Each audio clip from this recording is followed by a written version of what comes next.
Welcome back to The Hardline. I'm Miranda Kahn. Donald Trump is virtually tied with Hillary Clinton, according to the latest Rasmussen poll, showing the GOP nominee may be making a turnaround after the last rough couple of weeks. And we've actually expanded the party. A new Zogby Analytics poll shows a presidential race as a statistical dead heat. And I think we're going to win in November. Hillary Clinton leads Donald Trump by just 2 points. Libertarian Gary Johnson and Green Party candidate Jill Stein have started pulling supporters from Trump and Clinton since July. We're calling for a Green New Deal. What we see in this poll is Hillary Clinton actually losing some ground, not only overall, but among some of her demographics. Trump's base of support has expanded since July. The party has become much more diverse. Trump is halting a years-long trend that saw Democrats gaining support among NASCAR fans. What you got? And Walmart shoppers. These are folks that feel that not only has government left them behind, but so many other things have left them behind. Who's winning with independents? Trump has increased his lead to 6 points, up 2 from July. But Hillary Clinton has recently clawed back some of the support she had lost, especially among women. She's picked up 6 points in a month to expand her lead to 10 over Trump. And while Trump has narrowed the gap among all voters in the latest Zogby Analytics poll, Hillary has also expanded her base. She continues to enjoy a wide lead over Trump among Hispanics and African Americans. Donald Trump's message, certainly at least to date, has not been one of diversity. John Zogby also says Hillary Clinton is leading Donald Trump when it comes to younger millennial voters, but many of them are throwing their support behind third-party candidates. Ed, back to you. All right, Miranda, thanks so much. Let us all make sense of these jumbled numbers now, and the only numbers you need right now, the phone numbers. Call us up, be part of the show, 1-877-NEWSMAX, 1-877-639-7629. From the left and from the right, the political animal starts and finishes more than a few raging 10-alarm dumpster fires of conversation. Light the match by welcoming the former Democratic senatorial aide and current contributor at The Hill, Brent Budowsky, joined by veteran political campaign strategist and ardent Donald Trump supporter, also author of 20-somethings, A Young Voter's Guide to the 2012 Elections, Salvator La Masatra. Gentlemen, thanks so much for joining us. Sal, I'm going to start with you, and I'm going to talk numbers here. The latest polls do show that Donald Trump is making up some ground against Hillary Clinton, as we just heard. There's a lot of them that give the statistical dead heat, if you will. The Real Clear Politics average shows Hillary Clinton with a 6-point lead. However, Sal, even you have to admit that the electoral count does not bode well for Donald Trump at this time. Yes? Well, many of the swing states polling has not been updated. We got some good numbers out of New Hampshire today, even though that doesn't add a lot electorally. But I think you will begin to see Hillary Clinton's, post-convention bounce to diminish, especially as Donald Trump continues to stay on message. He has a new team that's going to keep him on message and expand his coalition that was already very adamantly supportive of him into new groups and new organizations, as we saw last night, where he, reached out to inner city people, to minority communities, saying, look, Democrat policies have failed you. We're here to help. We're a pro-American, inclusive party now, and join us. Brent, also, let's be very honest here. You look at the numbers now. We've talked about the polls all the time. We can discount a lot of them because we all know that things change. But still, no matter how many mistakes Donald Trump makes, Hillary Clinton can't shake him. She can't just get rid of him. He is still right on her heels, Brent. That's got to be a concern for the Clinton camp. No.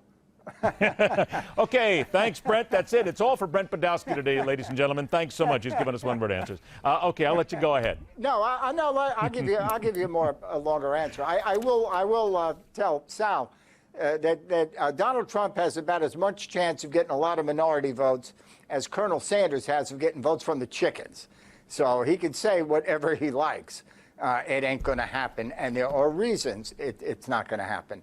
On the polls, I will go with the Real Clear average of a 6-point Hillary lead. I think that's probably a pretty good number. I would bet you when we look back, if anything, it's probably a little bigger than that. But I'll go with the Real Clear number of a 6-point margin. On the battleground state polls, the margin in most of them is much higher. And the real question that I'm hearing from Republicans as well as Democrats is, does Donald Trump even want to win? He's doing so many things wrong. Bringing in somebody from Breitbart who hates the Speaker of the House, who's a Republican, who has attacked the Speaker of the House, who's a Republican, that is not the strategy I would be doing and I'm glad they're doing it, to win a presidency. I mean, to be attacking and bringing on people who are attacking so many prominent Republicans is not the way you get elected president. Okay, So I'm going to give you that. If Republicans want to be optimistic, make my day. I'm all happy for them that they're so optimistic. That's great. However, I'm going to give Sal a chance on this because, Sal, we've heard this before. Steve Bannon, there's a lot of people who say that he turned Breitbart into his own personal gain machine, that he changed Breitbart around, that basically you're showing that there is the transparency here is a media guy basically running a campaign. But there are still people on the Trump side who say this is the guy we want because he's a street fighter. Does Donald Trump, in your opinion, right now, at this point, 5.5 weeks to go until early voting begins, need Steve Bannon? Yes, he does. I mean, Breitbart gets, 19 million unique hits a month. And you want to talk about this, you need a media guy on the campaign. Well, the Clintons have the entire media on their campaign. The entire liberal media is out there for Hillary Clinton every second of every single day. And so bringing a guy in who can combat that, who knows how to work around it, who knows how to get Donald Trump's message through that bias is someone they need on their campaign, because right now they haven't been able to break that barrier of getting, a lot more independent support, breaking in, like we said, to the minority communities and to women. And so I think this guy has a good reputation of getting in there, getting past it, and getting the message out, and that's what they need right now. Donald Trump is out spending a lot of money, millions of dollars right now, national ad buys for television. Yep. Finally, he's out there. Hillary for America released a new ad today, going after Donald Trump's hesitance to release his tax returns. Here we go. If I decide to run for office, I'll produce my tax returns, absolutely. What is your tax rate? It's none of your business. The evidence suggests that he pays very, very low taxes indeed, and possibly pretty much nothing. Perhaps one more reason why we're not seeing his tax returns, because he is deeply involved in dealing with Russian oligarchs. Either he's not anywhere near as wealthy as he says he is, or there's a bombshell in Donald Trump's taxes. Sal, you can say all you want about the left-wing media going after Donald Trump, and in many cases, you just might be right with some of them. But Donald Trump once said, there was the tape, that if he ran for office, he would release his tax returns. How does he get past this? Or let me stage this. Do his followers even care? No, and I don't think most voters care. I think that is the last issue on especially independent and swing voters. They care more about Hillary Clinton's mountain of ethical and corrupt issues than they do about Donald Trump releasing his tax returns. And I think that going forward, he might release them, but like he said, I mean, he's being audited. He doesn't need to release them. And we know from Mitt Romney what the upper class Americans pay in taxes, and that's not just Republicans' fault, it's Democrats' fault as well. All right, Brent Budowsky, I throw it to you on this one right now, because I'll tell you what, Sal makes a very good point. Donald Trump's followers don't care. And they say, quite frankly, this is not the important stuff. We want action. We don't care whether he made or lost money. I got to love watching Republicans defend a guy keeping his tax return secret that even Richard Milhouse Nixon, while he was being audited, actually released. I think it's funny. If they want to defend that, that's fine. The problem with Trump's taxes is that what's he hiding? And we could do a 2-hour show, and I can give you some theories, one of which or two of which will be proven right. And it's not whether the Trump supporter hardcore cares about that. They don't. But what the people who care about it are the people who are undecided, uncommitted, and trying to decide. They do care about it. Now, back to your Hillary question, I'll tell you this. The real truth, in my opinion, and my view is known to the Clintons personally and many others there, they are much too overconfident. They have a right to be overconfident. They have a probability of winning a big victory, more likely than any other outcome. But you don't run by doing nothing more than attacking your opponent. I have done everything but stage a hunger strike, advising them to tell the country what she would do as president, her policies, her goals, her dreams, and not just to be a human negative advertisement against Trump. Even if she's right, even if she's probably going to win, I don't think that's the right way to do it. The problem is not that the Clintons are afraid.